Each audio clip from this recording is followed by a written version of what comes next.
Hi, everybody. Hello. Thanks so much for joining us tonight. My name is Adam Pratt. I'm an associate professor of history in the Department of History at the University of Scranton. And it's my very real pleasure to introduce tonight's speaker. Before I do that, we have some housekeeping things to take care of. You will find in each of your seats a survey that our NEH overlords have demanded that you fill out. So if you would do that, we would appreciate it. Second, I want to remind everybody that tonight's talk is part of a larger project that a lot of us at the university and the community are working on called Scranton Story, Our Nation's Story. And to be on the lookout for more events, workshops, seminars, things like that, that will be coming your way soon. So we appreciate you being here tonight. So in that very long list of people who are working together on this project, I have to thank them for helping organize and bring all of these amazing speakers here to our city and our campus. Without their generous contribution, in particular the NEH, none of this really would have been possible. So we wouldn't have gotten off the ground. So we really appreciate the NEH's support here. So one of the many things that we wanted to do, the people who are supporting this grant, is tell a more authentic and more true story about the city and the region that we live in. And to do that, we needed all of these community partners. So I also want to thank Julie Schumacher-Cohen, the Assistant Vice President of Community Engagement and Government Affairs, who's the lead for the project coordinator. I've got your title this time. So, and I also want to thank Carolyn Bonacci, the Community and Civic Engagement Coordinator at the university, Allison Morrison, the Schemmelform Assistant, and Jennifer Kretsch, the Administrative Assistant in the History Department, who have all gone above and beyond in helping get people here to campus. Our community partners, obviously the Albright Memorial Library, thank you to them very much for letting us have this amazing space, which I'm convinced is the coolest library in America. Lackawanna County Arts and Culture, the Black Scranton Project, Lackawanna County Historical Society, and WVIA. So without further ado, where'd she go? There she is. Our speaker tonight is Dr. Samantha Seeley. She's an associate professor of history at the University of Richmond. She got her Ph.D. in history from NYU. And for those of you who were here last week, you met her one of her dissertation advisors. So her book that she's going to talk to us about tonight is Race Removal and the Right to Remain, Migration and the Making of the United States, which was published by UNC Press last year. We should also congratulate Dr. Seeley for winning the 2022 Merle Curti Award, which is awarded by the Organization of American Historians for the best first book in American history. So congratulations. And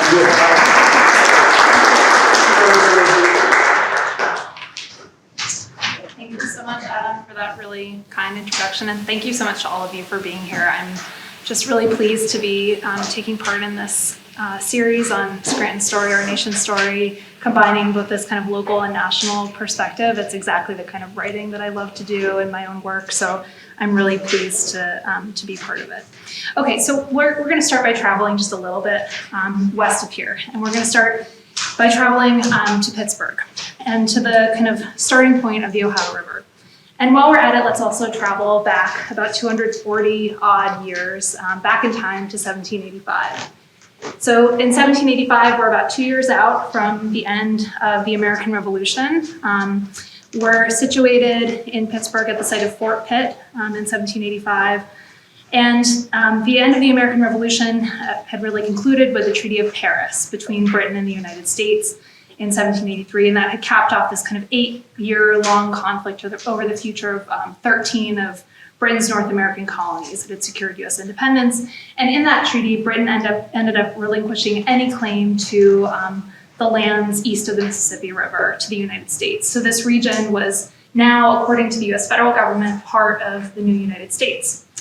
The American Revolution had been this really long, difficult war for all of the peoples in the eastern part of North America. So for most people, who were living east of the Appalachian Mountains during the war years, it was nearly impossible to steer clear of the conflict, to stay out of it. So across these new states, soldiers had been brought into warfare and into service, individual tax burdens ended up rising exponentially, armies on the move confiscated goods, foodstuffs, blankets from ordinary people, and most of all, the war ended up pitting neighbors against neighbors. So at Fort Pitt, where we're situated in our travels, this was really the kind of anchor for Whig or Patriot wartime activity in Western Pennsylvania and in the kind of Western theater of the war. So Fort Pitt was actually established much earlier in the 1750s when it became this kind of site for imperial contestation between the British and the French during the 7 Years' War.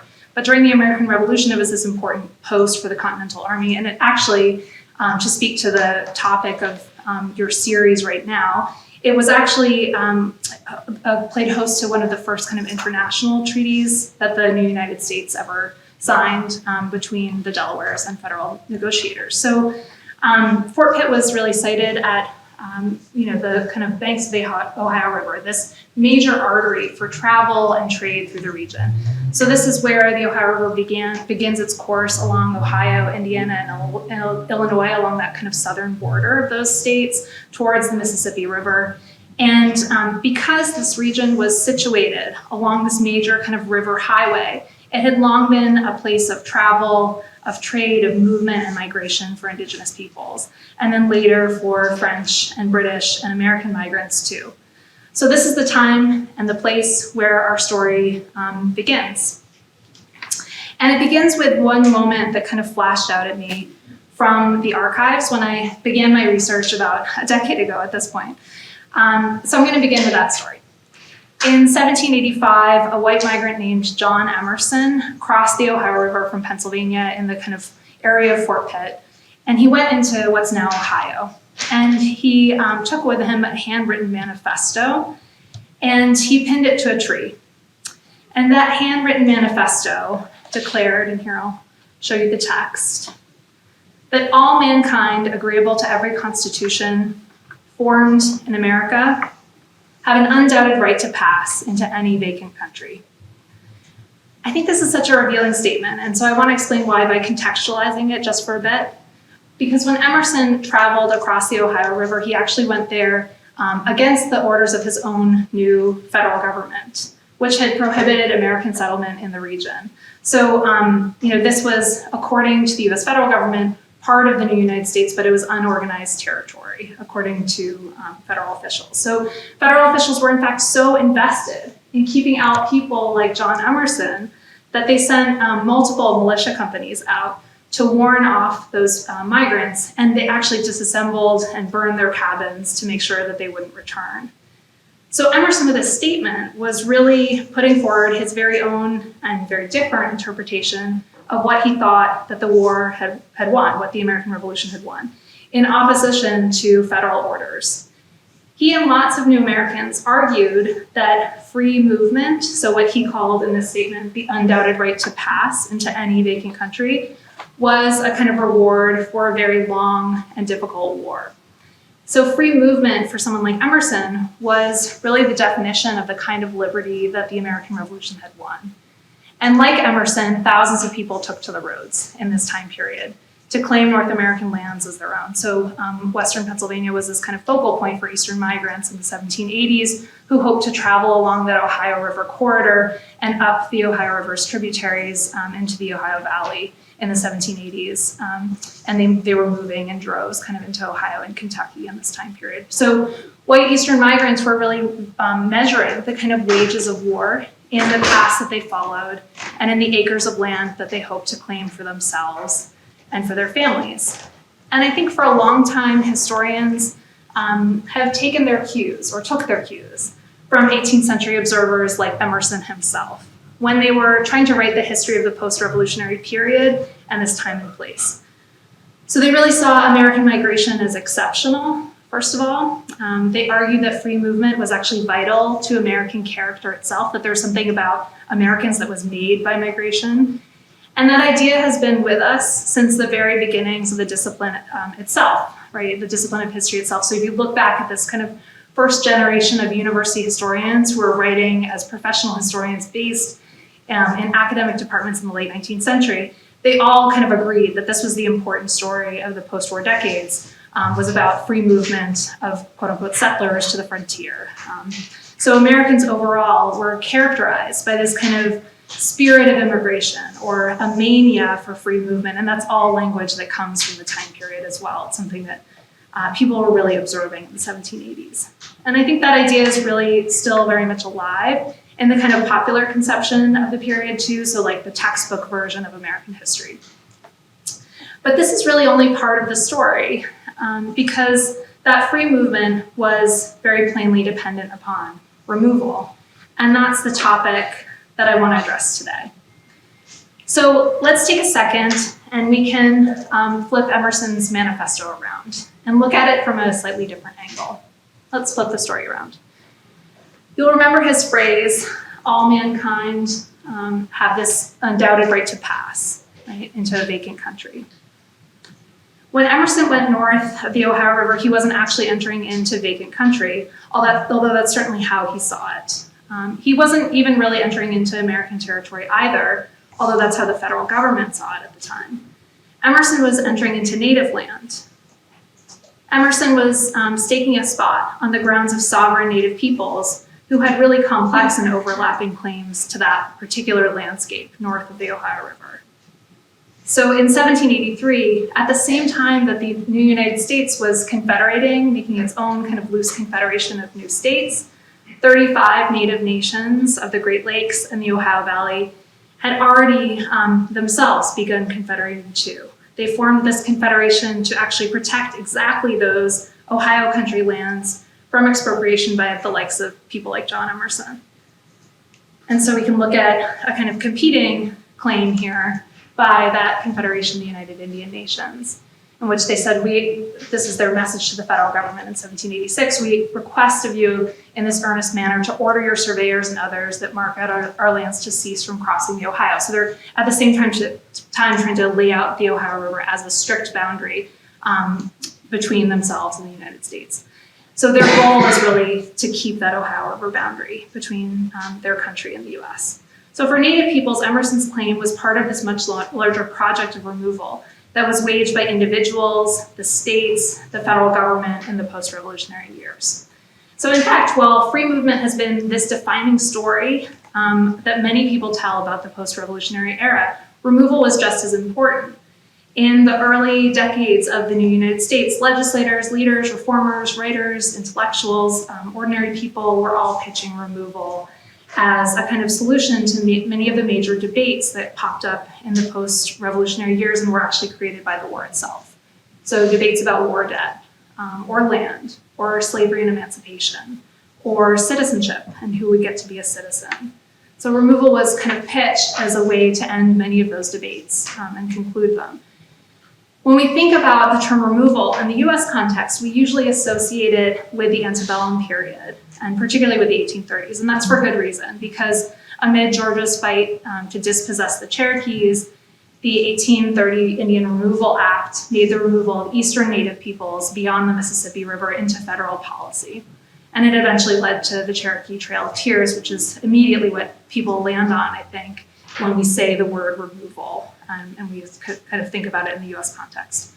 And then at the same time, perhaps slightly lesser known in the kind of, again, public imagination is this contemporaneous movement that brought together an alliance of Southern slaveholders and Northern reformers to form an organization called the American Colonization Society, or the ACS, in 1816, which had as its goal to create a colony on the west coast of Liberia, where they wanted to send emancipated African Americans, so free African Americans.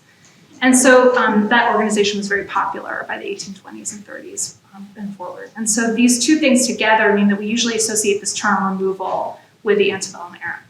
But removal has its roots much earlier than that, because really decades before the antebellum period, lots of people were proposing things that looked very similar. So things like restrictive migration laws at the state level, or colonization ideas and schemes, planned buffer states. And these more kind of scattered precursors were the sort of testing grounds of those later removal plans like the Indian Removal Act in the US that have such just a much larger place in US history and memory. In fact, removal was surprisingly commonplace, something that was proposed by people with power as a kind of tool of state making in the post-revolutionary period. And so we have to remember that the post-revolutionary period in the US felt so uncertain to early Americans. They had inherited this pretty weak state from the war under the Articles of Confederation, a kind of experimental republic in their mind. And so as they grappled with all of that uncertainty over governance, a lot of people with power were united in their desire to control territory and space that was claimed by the United States after the war through removal. And so like John Emerson, a lot of people just assumed that that was a kind of given or a necessity. They took it for granted, and they debated with those who did not. So ultimately, removal was really part of the kind of fabric of the nation from its beginnings. And in fact, that antebellum colonization, Indian removal, these things that loom much larger in American history and memory, could only have happened so quickly, with such rapidity, with such devastation, because these ideas had already been practiced and debated for so many decades beforehand. So I want to pause here just for a moment and say that, of course, these ideas also had precursors that we could push back even further in time. This isn't to say that these ideas sprang up out of nowhere after the American Revolution. This wasn't completely unique to the early national period either.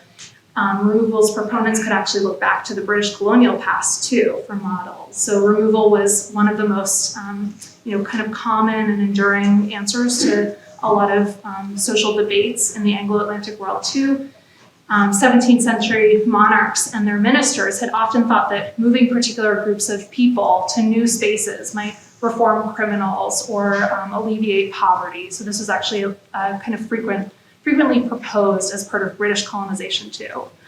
Criminal transportation, for example, might be the best example of this. So this idea that became quite commonplace in the colonization of North America in the 18th century of deporting people who had been convicted of crimes to the North American colonies, or the idea of targeting enemies within. So probably the best example of this in the British context is the exile of 6,000 French-speaking Acadians from the Canadian maritime provinces during the 7 Years' War, in the midst of war with the French, between the British and the French. And so those are a couple of examples of these kind of precursors to removal. But I think that removal really caught on with a kind of strength and speed in the post-revolutionary period in the United States that was a bit different, because removal became uniquely important to this post-revolutionary moment as early Americans tried to kind of construct the nation by defining its people, its territory, its jurisdiction in a moment of real uncertainty about what kind of country they had founded and were creating. And the big question that people were asking was, who would be part of the nation? And so after 1783, as people debated that question, who would be part of the nation, they continuously turned to removal to answer the question. And they ended up training their eyes most often on Native Americans and on African Americans. So I want to dive into those two examples quickly to explain what I mean and to explain who kind of took up these ideas and why. So the first would be Indian removal, pushing back this term removal in terms of Native American experiences and trying to see it in this time period. For Native Americans, removal debates really revolved around federal desires for Native lands. So Native Americans had been excluded from the Treaty of Paris that ended the American Revolution in 1783. And that was a real shock to indigenous leaders in Eastern North America because they had fought alongside both the British and the United States during the war, and they had been really crucial and sought after allies during that conflict on both sides. But the United States used the pretext of the Treaty of Paris, which didn't include them as negotiators, to say that the federal government had won Native lands by conquest and to try to force people to the negotiating table to give up their lands. And so in this series of really coercive treaties in the 1780s, state and federal officials ended up claiming thousands of acres of lands across the Trans-Appalachian region, much to the dismay of Native peoples who had fought in the war but hadn't been allowed to be part of its conclusion with the Treaty of Paris. So this is because for federal officials, by the 1780s, they were really reimagining native lands in the West as a quote-unquote fund to pay the Revolutionary War debts of the new nation. And that term fund comes from the time period. It comes from federal documents from the time period. They meant this in two ways. The first is that they hoped that this would be a fund to pay off the extraordinary war debts of the new nation. So, legislators were really anxious to pay the war debts of the new nation to both domestic and foreign creditors at the time after the war's conclusion, but they had very weak powers of taxation. And so they were hoping that by selling off lands to large speculators, they might be able to actually directly fund the government in that way. So we can see, for example, a map like this one comes from Manasseh Cutler, one of these large speculators, who was part of the Ohio Company of Associates, which is a large speculation company that ended up buying up the rights to a huge swath of the Ohio country. And you can see the kind of survey lines here, like these straight up and down grid-like survey patterns. So they're imagining parceling off this land and selling it off to individual buyers. And so the goal was to kind of sell huge tracts of lands to speculators who would front the money to do all this kind of selling to individual purchasers. So this is one example of how that might work. And then the second thing that federal officials meant when they said fund is they were also thinking about veterans, because in order to get veterans or soldiers to sign up for war service, it became increasingly hard during the war. It lasted for a very long time and people simply didn't want to serve at some point. And so one of the things that the states were doing was they were offering land bounties to ordinary soldiers in return for war service. And those were promises of lands that actually didn't belong to the United States yet, because it was native land, it was unceded native land. And so these were promises that veterans literally had their wages dependent upon the future dispossession of native peoples in a place like the Ohio Valley. And so those federal desires for Western lands were kind of tied up very much in the legacies of the American Revolution. And I think the same can be said for African Americans and for the question of colonization, which was also really tied up in the consequences of the American Revolution, because the war had opened up all of these kind of pathways to freedom during the 1770s for a lot of African Americans, as the Mid-Atlantic and Southern New England states passed gradual emancipation laws that freed enslaved people when they reached adulthood as well by the 1780s and 1790s, Pennsylvania being the first to do so in 1780, and through war service as well, and lots of people, thousands of people simply absconded from bondage during the American Revolution too. But as some of those pathways opened up, other doorways to equality swung shut at the same time. So for African Americans, removal or colonization was also always really intertwined with these debates in the white press or among white abolitionists about gradual emancipation and Black citizenship. So by colonization, I mean this idea that enslaved people, when they became free, had to be sent to a separate colony outside of the bounds of the United States, that they couldn't stay in the United States. These colonization plans were surprisingly a relatively standard part of anti-slavery discourse in this time period too. So they popped up in pamphlets, in newspaper articles, private letters, parlor conversations, and their proponents were incredibly varied and sort of scattered up and down the East Coast. So Upper South planters, slave owners, particularly in Virginia, were very interested in colonization because they thought that enslaved people who became free might actually threaten the institution of slavery. People in the Mid-Atlantic, some abolitionists in the Mid-Atlantic, like Mid-Atlantic Quakers, sometimes supported colonization as well because they thought that it might speed up emancipation. It might make Southern slaveholders more likely to want to manumit or emancipate individual people. And then at the same time, there's a kind of separate conversation that happened between Black mutual aid societies in New England and Southern New England, so places like Massachusetts or Rhode Island, about immigration. So ventures to control the terms of colonization themselves, create a kind of separate community outside the United States as a response to racism within the states. And they were often working in conjunction with white ministers who were supportive of colonization as a kind of missionary venture at the time. And so in all of these cases, white Americans in particular were using removal as a kind of proxy to debate the rights and citizenship of African Americans and the sovereignty of Native peoples. Removal proposals were this way of sort of working out who belonged in the new nation.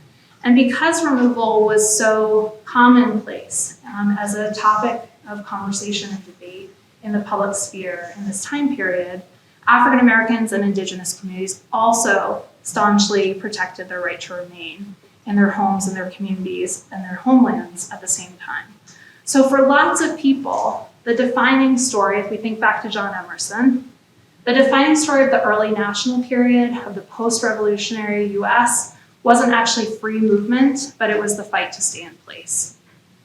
And so I think putting removal at the center of the story reveals the significant and under-examined current in American life, which is the right to remain. And that's what I want to dive into now.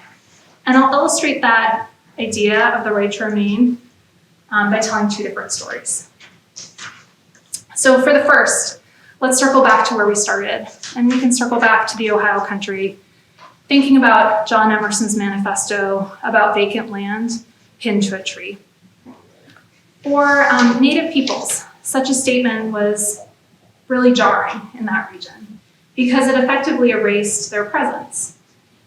This was a really fertile region, an agricultural region, and a lot of the people who lived there at the time that Emerson crossed the Ohio River were actually refugees of colonial dispossession already. And so this brings us back to our Pennsylvania story, because fraudulent land purchases had already dispossessed many Eastern Native peoples and pushed them into the Ohio Valley earlier in the 18th century. So the Delawares, for example, had been compelled to cross the Ohio much earlier by the 1750s, and many Delawares had already kind of gone there before the American Revolution itself. And when the Delawares arrived there, they arrived in a country in motion because Shawnees had also been displaced from their Ohio Valley homes due to epidemic disease. And a lot of them took refuge in other places and then ended up returning in the 18th century to north of the Ohio River in what's now Ohio.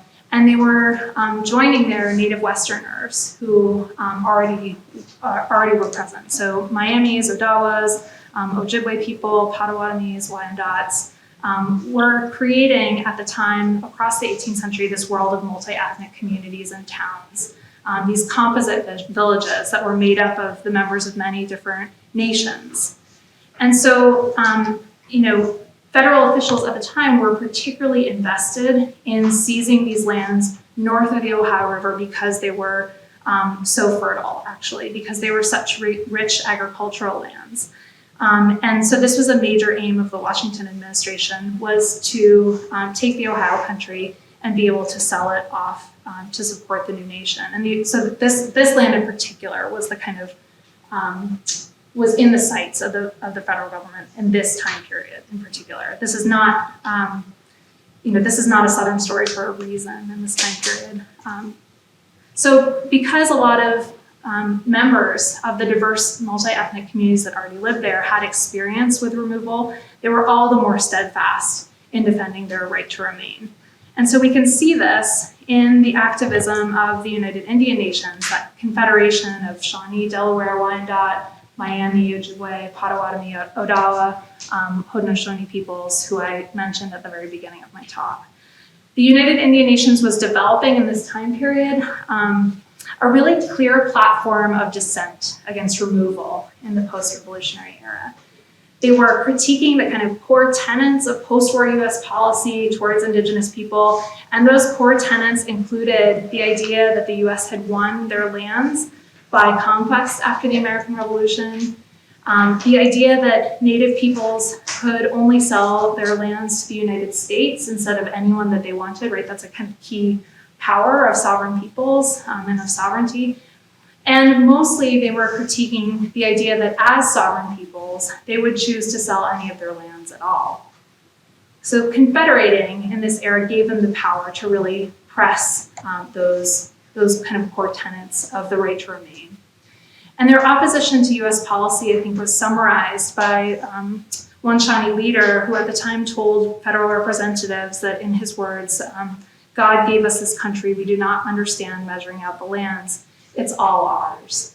And so the United Indian Nations really ended up fighting this kind of multi-decade war with the US to preserve their sovereignty, to preserve their borders in the Ohio Country, and their resistance to an invasion of their homelands was actually so effective that it took up the majority of the federal budget from 1790 to 1796 to wage this war against the United Indian Nations to try to take this land for the federal government.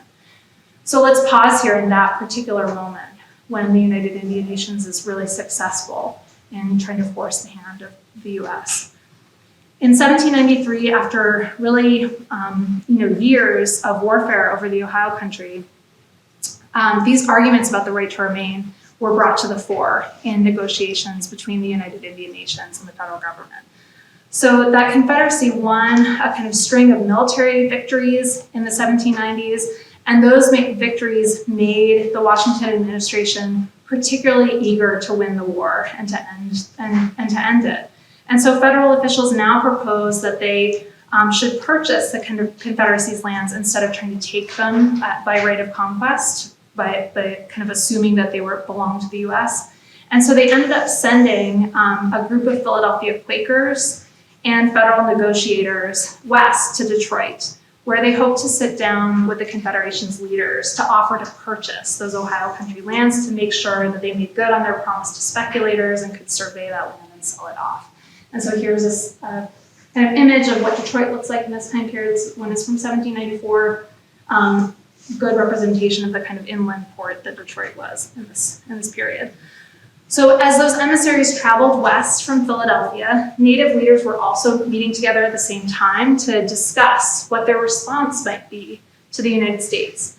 And I think it's worth noting that just like federal officials and people with power in the US, Native leaders also really disagreed about what the correct and proper response might be, what tactic might best secure their right to remain. So someone like Joseph Brant, the Mohawk leader Joseph Brant, was really insistent that a compromise was the only way to go, that they needed to give up some lands to the United States in order to secure what he hoped would be an Indian country with very firm and clear borders that would persist as a kind of buffer state between Britain and the US. But then others, like Shawnee and Miami leaders who were really at the forefront of the United Nations at the time, United Indian Nations at the time, flat out refused to compromise at all because they had just won this string of victories over the US, and they really felt how powerful they were to kind of dictate terms in that particular moment. And so two Wyandotte emissaries ended up bringing that message to that group that was waiting at Detroit, that group of Philadelphia Quakers and federal negotiators. And they opened the meeting by explaining their rationale and their reasoning to those federal negotiators. And they said that, and here I'm quoting, we have only been defending our just rights against your invasion. So already like very kind of clear stakes here.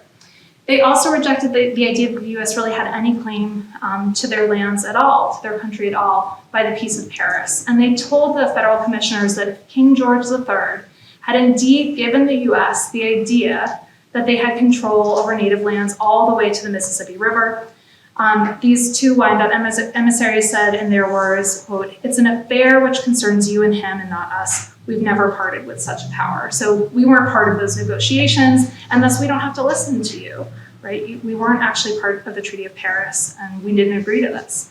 And then they, ended their speech by announcing that they had no use at all for federal money. So these federal negotiators had the power to purchase lands now, and the Wyandotte emissaries said, we have no use for that money that's been offered by the US. And instead, those federal negotiators should take that money and use it to buy off migrants, people like John Emerson, who had settled on their lands illegally. They were clearly, they clearly needed the money more, and it could be used to remove those people first and foremost from native lands. And that exchange was recorded at the time in the journal of of many of those Philadelphia Quakers who traveled to the treaty as kind of observers. And so this is one by John Parrish from 1793. This is his journal, where he recorded those statements, those speeches by those blind emissaries. And he called the last line mortifying to the commissioners. So that last line about kind of buying off Western migrants like John Emerson was particularly mortifying to them. I think this moment shows the extent to which removal was contested and not inevitable. So Native confederacies in this time period in North and South were working really hard to evict interlopers really successfully across the Trans-Appalachian West. In this context, in the Ohio Country, the United Indian Nations, they were able to stop surveyors and militias. They were, for the early years of the Republic, they were really successful in making sure that US efforts to claim native lands by right of conquest didn't go as they had hoped. And we have to remember that the US was a relatively weak state at the time, and so they couldn't just overpower native peoples who controlled much more of the continent than they did. Ultimately, native resistance led to a lot of hand-wringing in Congress too, and in the Eastern press as well, over the kind of expense and indeed even the morality of removal. So it actually, statements like the ones of the two blind emissaries of this conference ended up making their way into the Eastern press and prompting a lot of conversation in the East about removal policy too. Over the next several decades, Native peoples in the regions ended up fighting for the right to remain in a number of ways. They were advocating clear and marked borders that would set up their country as a country held in common that was distinct from the United States and from British territory. And they called this the dish with one spoon. So they were thinking about their country as a country held in common that could rival the United States. And they also were thinking really carefully about making international alliances that might secure them protection. So in the Ohio Country, Native diplomats were reaching north to the Anishinaabe. They were reaching over to the Spanish, to the British. And so they were kind of reaching out to make these alliances that would offer them protection. So what does this all mean? Well, I think that viewed from the desk of removal's most ardent proponents, removal projects can appear really totalizing on the page. But that's a really partial vision, because in reality, a lot of these plans didn't work out how federal negotiators wanted them to, and people really successfully achieved their right to remain and secured it. So that's the first story about the right to remain. Now we're going to travel to a completely different space, and I want to tell one more story. Because we can see these battles of the right to remain in so many places, so let's choose just one more. And this time we'll pause for a moment in Richmond, Virginia in 1811. In 1811, a free African-American man named Adam Barber walked up this steep embankment to the city's state house, to the city's Capitol building, to see if he could find out the result of a personal petition that he had submitted to the Virginia State Legislature on his own behalf. Over the course of Adam Barber's lifetime, he had really seen the kind of changes that the American Revolution ushered in terms of conversations about slavery and freedom, even in a place like Virginia. So Virginia was the largest slave state in the new nation. To give some background, 40% of the state's population was enslaved. During the American Revolution, however, thousands of enslaved people ended up freeing themselves from bondage through war service or by running away from bondage as family groups and as individuals. And so by 1800, there were about 20,000 free African Americans living as free people in Virginia. And that expansion of Black freedom in Virginia also led to a kind of backlash at the time as well in the halls of the state legislature. So one way that we can see this is in a piece of legislation that was passed in 1806 by the Virginia State Legislature that was supposed to exile free African Americans from the state upon emancipation. And they had to leave the state within 1 year of becoming emancipated. Really see that those colonization ideas actually at work in laws that really impacted the lives of ordinary people. So that 1806 statute passed in Virginia was an attempt to limit emancipation, to discourage manumission, meaning like individual emancipation, by forcing free African Americans to settle out elsewhere. This was a removal law. Barber himself had become free after the passage of that law. And so he only had one mode of recourse against exile, against removal, if he wanted to stay in his home. He could submit this kind of special individual petition to the legislature for the right to remain. And so he actually joined hundreds of people who petitioned the Virginia state legislature in the early decades of the 19th century for individual permission to remain in the state. He likely worked with a whiteboard to craft his petition here. He needed that kind of entree into the state legislature for his petition. And he explained in his 1811 petition that, and here I'm quoting from his petition, that freedom would be deprived of its greatest pleasure without his right to remain with his family, because his wife and his children were still enslaved in Virginia. So leaving the state meant leaving his family. And he asked the state legislature to think about what he called social feelings when they considered the gravity of this law in his life and its effect on his family. So Barber's story and the threat of removal actually didn't stop at Virginia's borders either. As governors and state legislatures in neighboring states caught wind of what Virginia had done, of this Virginia law, they also made it harder for free African Americans to settle in their states too. Within just a few years, all of the neighboring states to Virginia had passed similar provisions. So within a few years, Maryland, Delaware, Kentucky, Ohio, later, a few decades later, Indiana and Illinois also did the same thing. They made it harder for free African Americans to migrate into their states, or they exiled them upon emancipation. And so, the spread of this kind of restrictive legislation takes us actually all the way to Pennsylvania as well. In the first decade of the 19th century, as Barber struggled to remain in Virginia, Pennsylvania legislatures also debated similar measures to exclude Black migrants from the state. In 1813, legislatures ended up debating one of the most restrictive of these bills considered in any state. Under this proposed law in the legislature, constables could arrest any Black person in Pennsylvania who wasn't carrying free papers. And so immediately, Black and white abolitionists in the state sprung up to contest the bill. And so one of the most famous of these people was James Forten, who was a wealthy businessman who had been born free in colonial Philadelphia. And Forten grew up amid the American Revolution. By 1813, he had turned his training as a sailmaker into a really thriving business that allowed him to bankroll abolitionist causes. And he ended up writing the most detailed argument against this proposed bill in 1813 in his pamphlet, Letters from a Man of Color, which he published anonymously in 1813. And he began that pamphlet by first extolling Pennsylvania as a haven for free African Americans. Led by Quaker abolitionists and Black abolitionists, the state was home to the nation's first white anti-slavery society, the Pennsylvania Abolitionist Society. It had passed one of the first gradual emancipation bills in the new nation. The city had this really powerful Black elite as well, made up of men like Forten who had spent decades building up their businesses, their churches, their connections while fighting for civil rights. And Forten really contended that this particular bill would completely dismantle that reputation that Philadelphia had in particular. If Pennsylvania joined these other states to their south and later to their west in passing laws that punished free African Americans, he wrote, and this is a quote from Forten, "Where shall he go? Shut every state against him. Is there no spot on earth that will protect him?" So what does this mean? In fact, colonization was just one part of this kind of broader assault against the ability to remain for African Americans in the time period.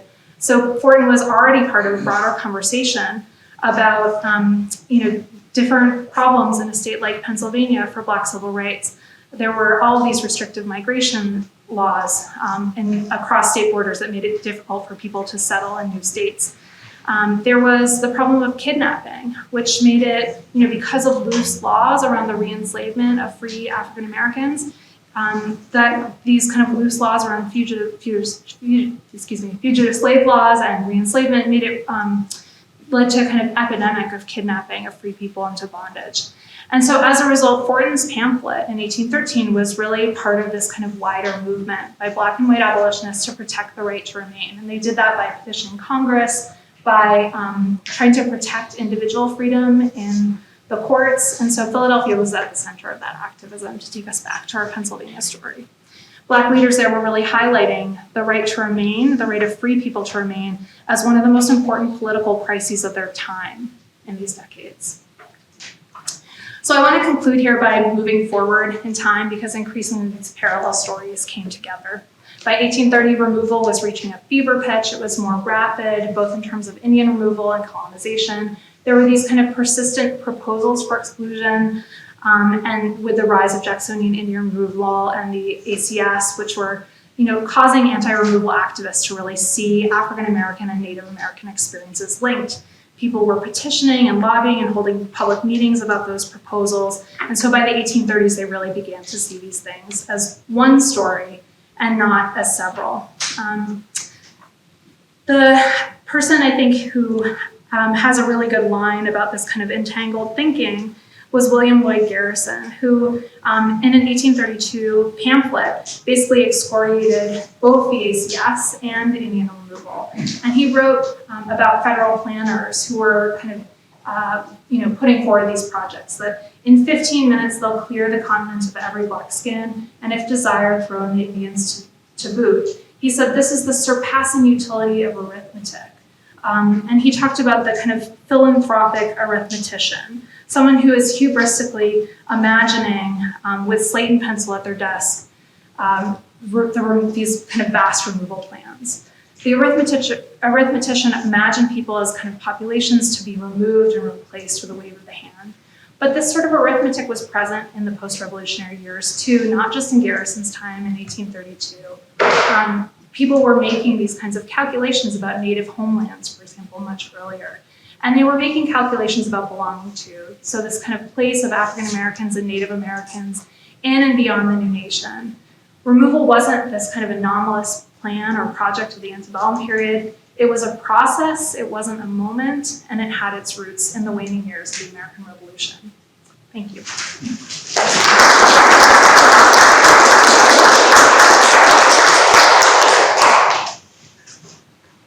Do some Q&A. What was the Indian life like, family life, role of men, women, children? Did they live in towns? Did they farm? Were they semi-nomadic? Yeah, I mean, in the Ohio country, you're talking about a place where people were relatively settled. So one of the things, one of the reasons that the US federal government gets particularly stuck on the Ohio country as the place where they wanted to facilitate dispossession in this time period is because armies that had marched through that landscape saw just how bountiful and prosperous it was as an agricultural region. So Native women were responsible for farming in that region. They were cultivating fruit, orchards as well, in addition to, the work of fishing or hunting.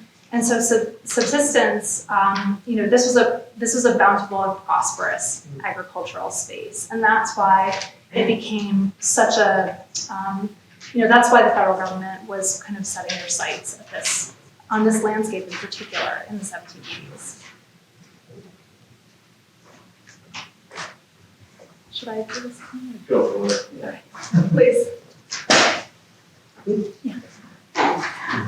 As you were speaking about Emerson and the manifesto that he wrote, and I couldn't help but wonder what was his background that drove him to go for such an undertaking and to start this movement. So I was just wondering, I know you talked about the Quakers in Philadelphia, so I thought, was he a Quaker? What drove him to take under this task? So Emerson crossing the Ohio River to settle. I don't actually know very much about Emerson because in the records there's not very much information about him, which is kind of a disappointment. So I will say that he's part and parcel of a kind of larger archive that comes through in the military documents of these militia companies that were supposed to burn people's cabins and force them out of the Ohio country space where they were not supposed to be, according to the federal government and Native peoples. And so he's actually one of several people who are writing manifestos like these in this time period about how they have this right to settle in this space. And so there's a lot of resistance from the dozens of people in this particular region who are warned out that comes through these letters between military officials to being forced off of this space. So he's one of many people. He's not the only person saying things like this in the time period. This is not the only manifesto. In fact, there's really interesting there's a really interesting similar document from someone who talks about making a constitution and creating their own state, essentially. And so this is like one thing that people are really worried about is that or federal officials are really worried about is that so many migrants are going to the Ohio Country in this time period that they'll split off from the US entirely. And so part of the federal government's concern is to make orderly settlement, to be able to control settlement and to control migration. So it's not quite an answer to your question because I don't know what happened to Emerson and I don't know much about his background, but it's just to say that he's one of many people who are doing the exact same thing. What would you estimate the pre-Columbian population of the Indians in the United States, pre-Columbian? And what would it be around 1900? I'm pretty bad with population numbers because I think those are actually really contested. So I'm not sure that I can answer that question for you entirely. I think Susan Sleeper Smith says that in this time period and place, we're talking about like several tens of thousands of Native peoples in the Ohio Country itself. So I know that those are Susan Sleeper Smith's numbers and I would trust her automatically with anything. Anyone else? Yeah. Yeah, I was wondering if there's a clear movement in which the federal government is shifting from burning cabins to encouraging the purchase of land and settlement, or are those two processes happening concurrently in Ohio?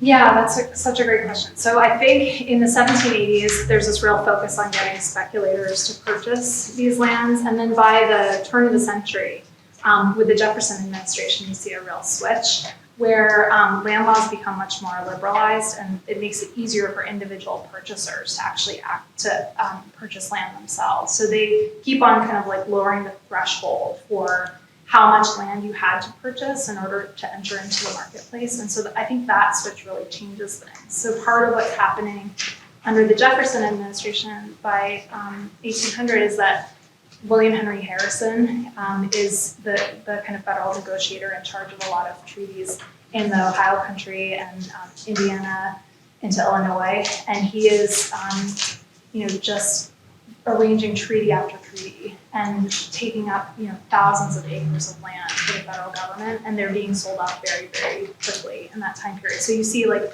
a huge kind of upswing in the pace of dispossession and of the sales of native land to individual purchasers.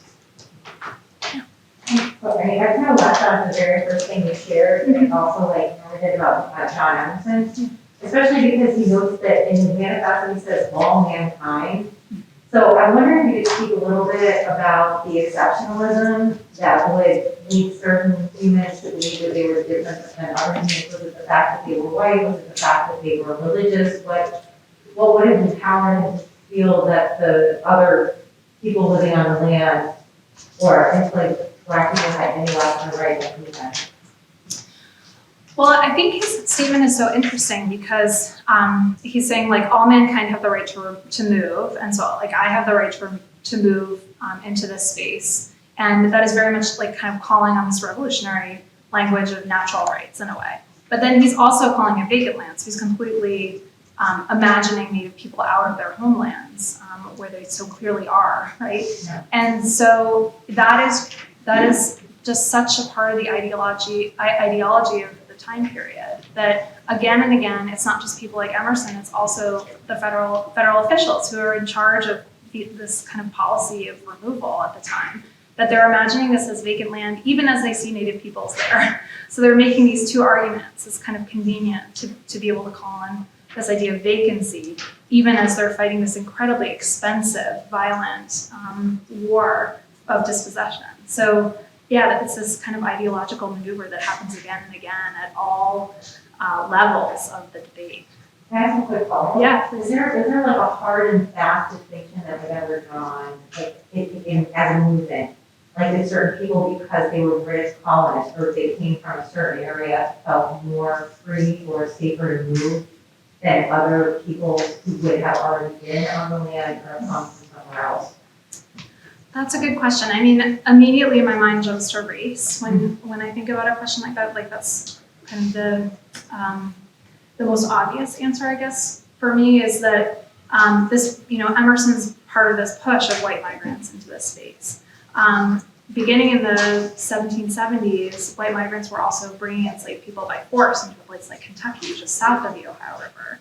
And then in the Midwest, what's interesting about those restrictive migration laws that I was talking about is that they're repeated in Ohio, Indiana, and Illinois. So they're just taken from those eastern states and kind of recreated, trying to make it harder for African Americans to migrate into that space. So did some people feel more able to migrate and others less so? Certainly. And that's because of legislation on the books. It's because of slavery and the way that it's replicated in the western states south of the Ohio River. So, that's like just kind of one entry into your question, I think. One thing I didn't know was that there was a confederation of indigenous people that were obviously sovereign, and were not included in the Treaty of Paris, even though they fought side by side. Was there any debate at all of including them, any record of anybody saying, we should really include these people or not? Yeah, that's a great question. So Native peoples up and down the eastern seaboard were fighting in the American Revolution. Most of them ended up fighting on the British side, but some fought for the United States as well. And it really shows the diversity of Native sovereignty, that people made those choices at different times and for different reasons because of their relationship with the British as an imperial power versus these American settler states. And so, as far as I know, there wasn't a conversation about including them in the Treaty of Paris because, they had been treated as sovereign powers. Like that's what it means to make a treaty with people.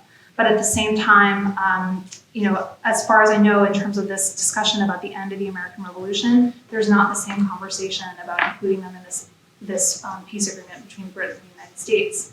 And what's interesting is that what happens right after the war is that the US sends out these federal negotiators to essentially bring news of that treaty. And everywhere that they go, they're kind of met with dissension, where people say immediately, we weren't included in that treaty. And someone like Brant kind of takes this news to his allies in the British government and says, what's going on here, right? You've totally forsaken us. We were your allies in this fight, and now we weren't included. So it's immediately a kind of topic of discussion.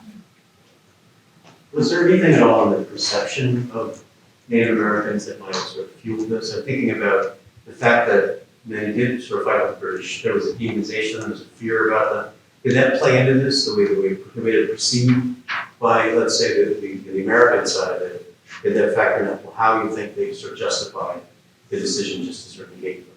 Yeah, that's a great question. So there's a wonderful book called The Common Cause. It's about exactly this topic. And I think that absolutely entered into the thinking of federal officials at the time, was that they sort of discounted immediately any Native participation in the war effort on the side of the US. And immediately, during the war years, federal revolutionaries were really kind of ramping up this idea of Native peoples as enemies, in the press. This is what this book argues. And so by the post-revolutionary period, people were really ready to see Native peoples as external to the United States, not as allies, and as enemies, really, enemies within. Not everyone thinks that way, certainly. There are some people at the same time, like the Quakers, for example, who think that Native peoples might live within the United States or even become part of it at some point. But there's always this kind of through line running through from the revolution that Native peoples also basically had sided against the US. And that's where this language of conquest comes from. Land is claimed by the federal government. They use this phrase by right of conquest. And that's how they explain it. Yeah, and to follow that, just locally here, Sullivan's March is kind of an example of that. And you follow the markers, Yeah. and it's an example of just displacement from here to New York. It's just Yes, absolutely. Yeah. I mean, it's a story that repeats itself again and again. It's so interesting that you have this idea of the right of remain being an experience for both African Americans and Native Americans. Is there any evidence, or would there be any possibility of of an alliance between the two? Yeah, that's such a good question. So when I started the research, I really hoped and expected to find that in my time period more often than I did. But certainly by the 1830s, that is something that's happening. So in like the Black Convention movement, for example, Black abolitionists or Black civil rights leaders are talking about the similarities between colonization and Indian removal. So that's certainly like on people's radar. Or William Apis talks about this too. The people at Writer, William Apis talks about these commonalities. So there are people by the 1830s who are doing that all the time. In this earlier period, it doesn't happen quite so much. Those alliances weren't quite so obvious to people at the time. But I think that's why this early history is so important, because it explains that by the 1830s, people could really see the commonalities in that history. Like they had experienced this for so long and been fighting for the right to remain for so long that by the 1830s, when these projects become much more commonplace and rapid, they're able to make those arguments much more readily. First, I want to thank you for this lesson. But it gives me pause to think that, in a way, we're still doing that. When you look at just this area, like certain areas where it's the Italian people, it's the Irish people, there were boundaries set up. The German people down here. And I think the reason we do that is because that's what history has told us to do. Like we're constantly pushing people out. People are coming in and they're like pushing us out. And I think we're just living proof of our history. The way it went right from the beginning. Yeah, I mean, so when I first started the project, I was certainly thinking about the kind of contemporary relevance of a project like this. And I sort of thought of it at first as a story about segregation. And there's a wonderful book that covers this topic in a slightly different way by Nicholas Guy called Bind Us Apart. And he does make that kind of move to say, like, this is the early history of segregation. As I kept working on it, I came to think of it slightly differently, but I think your comment is still relevant and important. And Nicholas Guy would certainly agree with you that we can see that kind of through line up to the present. Yeah. One time it was us fighting French. We won that war, then it was all British. Then the colonists were actually British, rebelling against the British. History's crazy, but it's it makes you think. It really does. Going as a nation. I mean, I wanted to write this book to make people think about that question, I think. Yeah. Thanks. I was surprised, like some of the other people here, about the idea of the Confederation of Native American Indians and the groups, but under that, though, in their experiences, I want to say, how would you characterize that? Would you say they were contentious? I mean, the war, if many of them, as you say, sided with the British, what it did was it allowed much more movement between them. So is this an understudied relationship? If you name all the different tribes and all the different groups that are together, their unity or dialogue or movement because of war and because of conflict intensifies. Is that an area that's really understudied? And for the sources, if it's a strong oral tradition, whose sources tell their story? Yeah, that's a great question. So the United Indian Nations, that particular confederacy, and that's just one, I should say, like, different names for this particular confederacy jump out of the records, but that's one that I saw in, a couple of the kind of key documents that I was looking at. It's always a kind of loose political and military alliance that some people leave at some points in time and come back to.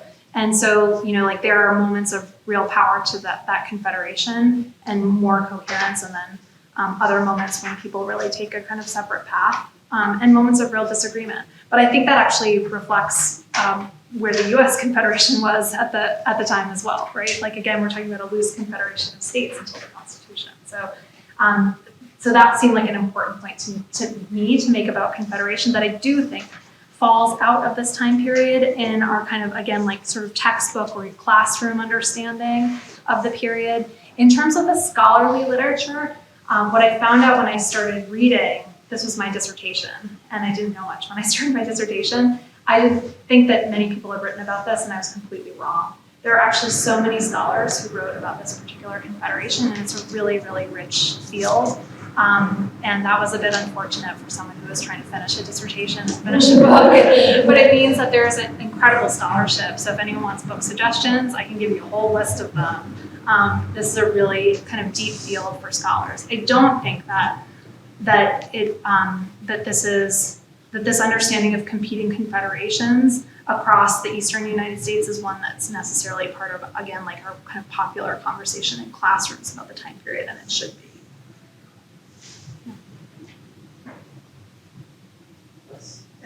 Okay. Thank you all so much.